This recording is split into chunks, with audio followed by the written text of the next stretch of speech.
사법농단에 연루됐다는 의혹을 받는 그 현직 부장 판사에 대한 탄핵이 민주당에서 추진되고 있습니다.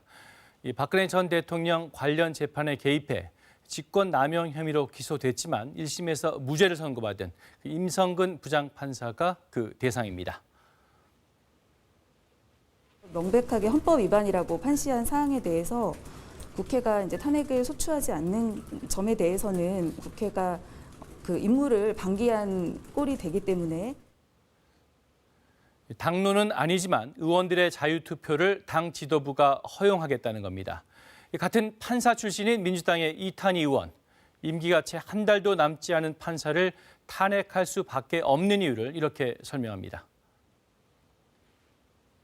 2021년 2월 법관직을 퇴임한다. 법관직만 퇴임할 뿐 앞으로 공무단위권, 변호사 활동에 아무런 제한이 없다. 한마디로 이번 탄핵을 통해서 사법부의 신뢰를 회복해야 한다는 겁니다. 재판 독립을 침해한 판사가 명예롭게 퇴직해서 변호사로 활약하거나 공직에 나가게 둬서는 안 된다는 거죠. 반면에 야권은 사법부 길들이기라면서 강하게 반발했습니다. 미리 법주기를 해야 되겠다는 생각을 갖고 있는 것이라고 보여지는데요. 원하는 대로 판결 안 해주고 하니까 아마도 그래서 이 판사들 좀 손 좀 봐야 되겠다라고 하는 생각을 한 것 같고. 1심 이후 판결이 확정되지 않은 상황에서 이 남은 재판에 영향을 줄 수 있다는 겁니다. 국회의 탄핵 발의와 헌법재판소의 탄핵 결정은 앞으로 당연히 있을 고등법원과 대법원 판결에 영향을 미칠 수도 상충될 수도 있는 것입니다. 지금까지 민주당 의원 110여 명이 발의에 동의했는데 주요 쟁점은 뭔지 또 임 판사 측은 어떤 입장인지 김채린 기자가 전해드리겠습니다.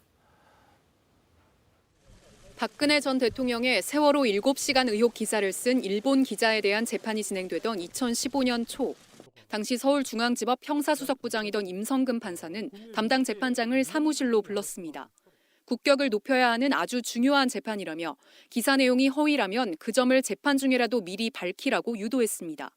판결문 요약본 일부를 미리 보내달라고 한 뒤 판결 이유에서 청와대가 섭섭해할 수 있는 부분을 빼라고 하는가 하면 선처를 요청한 한국 외교부 공문을 법정에서 언급해달라고도 했습니다.